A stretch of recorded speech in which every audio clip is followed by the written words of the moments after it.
Bienvenidos una vez más y hoy tenemos el método de supernodo. Súper rápido, así que no te vayas.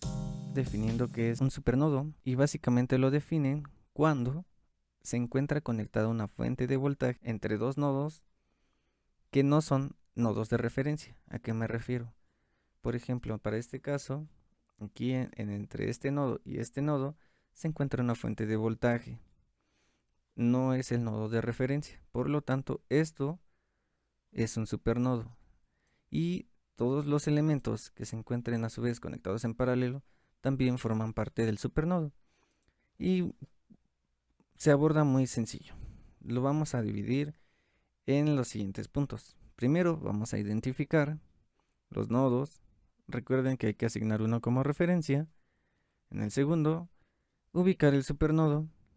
En el tercero, vamos a establecer ecuaciones de Kirchhoff de corriente sin considerar esta fuente o la fuente de voltaje que está del supernodo. Así la vamos a considerar. Ley de Kirchhoff de corriente para los nodos, pero solo en una ecuación. ¿A qué me refiero? Lo vamos a ver. Y después vamos a aplicar ley de Kirchhoff de voltaje para solamente esta malla, donde se encuentra el supernodo. Así que vamos a empezar. Y bueno, ya identificamos de entrada que tenemos el nodo 1, aquí, el nodo 2, todo esto es el nodo 2, todo esto es esta terminal de R3, esta terminal de R4, con la terminal positivo de la fuente de voltaje de 3 volts es el nodo 3, y obviamente sabemos que todo esto es el nodo de referencia. Sí, abarca el negativo de la fuente de voltaje a una terminal del resistor, a otra terminal de este resistor y otra terminal de este resistor. Recuerden que todo esto es el mismo nodo. No importa si yo pongo la referencia aquí o acá o aquí o acá, es exactamente lo mismo, pues es el mismo punto. Solamente se ve más cercano a otro elemento, pero al final resulta lo mismo. Y bueno, ya establecimos los nodos. Ahora vamos a empezar el análisis quitando los elementos que se encuentren conectados al supernodo. Y en el nodo 2, aquí en nodo 1 solamente tenemos este voltaje. Importante, cuando tenemos una fuente de voltaje conectada directamente a un nodo, de tierra al nodo, el voltaje de ese nodo va a ser el voltaje de la fuente. Si esta fuente de voltaje estuviera acá, el voltaje del nodo 3 sería 7. Como está conectada en el nodo 1, entonces el voltaje del nodo 1 es igual a 7. Esto hay que tenerlo presente. Y entonces, recuerden del video anterior, todas las corrientes que no provienen de alguna fuente de corriente las vamos a considerar como que salen del nodo. Entonces tenemos la corriente 1, la corriente 2, la corriente 3 y la corriente 4. Entonces sale corriente 1, sale corriente 2, sale corriente 3 y sale corriente 4. Por lo que recuerden que si salen se consideran como negativas, si entran positivas. Ahí todas son negativas. Por lo tanto, yo obtengo mi siguiente ecuación: menos I1, menos I2, menos I3, menos I4 igual con 0. Hasta aquí no hay ninguna duda y esa es mi ecuación que vamos a estar trabajando. Lo siguiente es, como en el ejercicio anterior, vamos a intercambiar usando ley de Ohm para expresar las corrientes en función de los voltajes. I1 es igual a B2 menos V1 entre 4. I2 es igual a B2 entre 3. Y 3 es igual a V3 entre 2. Y 4 igual a V3 entre 6. Ahora vamos a sustituir. Y esto nos queda menos V2 menos V1 entre 4 menos V2 entre 3 menos V3 entre 2 menos V3 entre 6 igual con 0. Aplicando la álgebra tenemos V1, recuerden que es 7, entonces sustituimos el valor 21 menos 7V2 menos 8V3 igual con 0.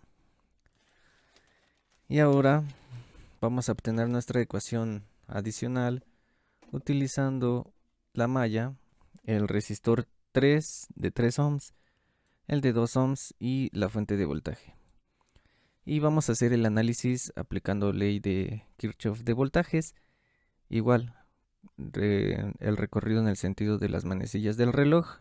Y como se polarizan, sabemos que el nodo 2, el voltaje del nodo 2 va de un potencial mayor a tierra, entonces esta resistencia aquí se polariza con más, menos, más y menos. Escribimos la ecuación.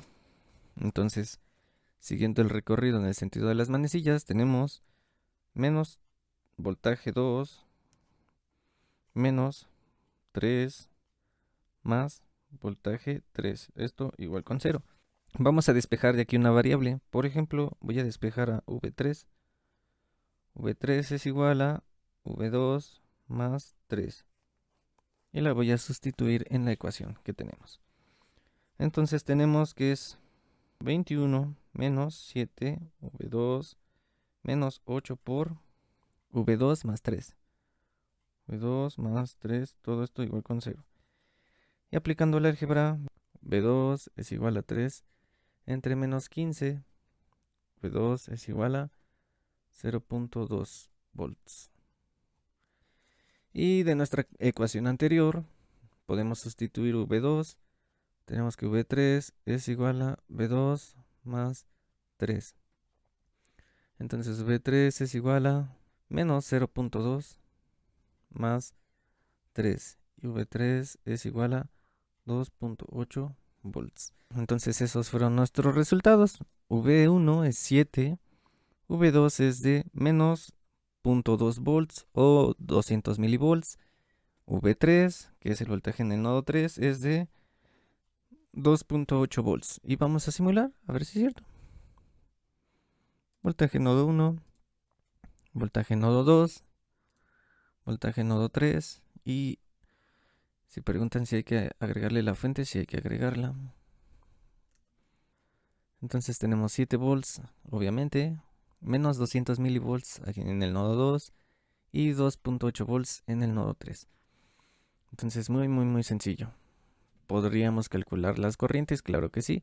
La corriente en resistor 3 es el voltaje del nodo 3 entre 2. Y entonces es 2.8 entre 2, esto es igual a 1.4. Lo mismo aplica para la corriente en el resistor 6. 2.8 entre 6. Y esto debe de ser 467 miliamperes. Y está bien. Para calcular el voltaje en el resistor 1, vamos a visualizar cuál de las dos fuentes es de mayor potencial. En este caso, esta es de 7 y esta es de 3. Entonces, esta es de mayor potencial. Por lo tanto, la corriente que fluye a través de este elemento en el resistor 1 menos 20.6 entre V2, la resistencia y entonces tenemos 7 menos, entonces lo menos 200 para milivolts.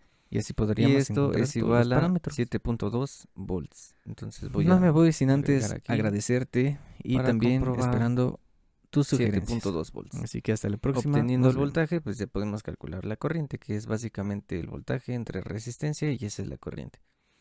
Para el resistor 2, voltaje del nodo 2 entre resistencia y esta corriente es menos 66.7 miliamperes. Tan sencillo. Espero que hasta aquí todo haya quedado claro, no hayan quedado dudas y nos vemos hasta la próxima.